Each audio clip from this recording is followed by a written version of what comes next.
कसल्या भयमुक्तीच्या गप्पा मारतोय आपण? मतदानाच्या दिवशी जागोजागी राडे. उद्या होणारी मतमोजणी आता 21 तारखेपर्यंत पुढे ढकलली.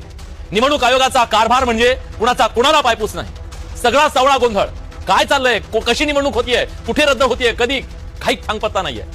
आज औरंगाबाद खंडपीठानं ऐनवेळी निवडणूक रद्द करण्याच्या निर्णयावरून आयोगाची कानउघडणी केली. तीव्र नाराजी व्यक्त केली. शेवटच्या क्षणी निवडणूक रद्द करून लाखो लोकांच्या वेळेचा, पैशाचा, ऊर्जेचा जो अपव्यय झाला त्याला कोण जबाबदार आहे? जर निवडणूक प्रक्रियेत अनियमितता झाली असेल तर कारवाई कुठे आहे?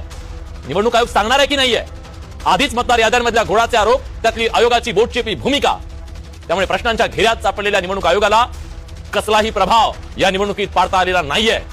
वचक तर कुठे दिसलाच नाहीये. बघताय ते बाजूला काय चालू आहे. ही निवडणूक प्रक्रिया आहे या देशातल्या लोकशाहीची, ज्या लोकशाहीच्या आम्ही गप्पा जगभरात मारत असतो. खरंच आज ही परीक्षा होती. त्यामुळे प्रश्न उपस्थित करतोय की स्थानिक स्वराज्य संस्थांच्या निवडणुकीमध्ये निवडणूक आयोग नापास झालाय का? आणि एवढ्याशा परीक्षेत जर हे नापास झाले असतील, वन नेशन वन इलेक्शन, काय गप्पा मारतात?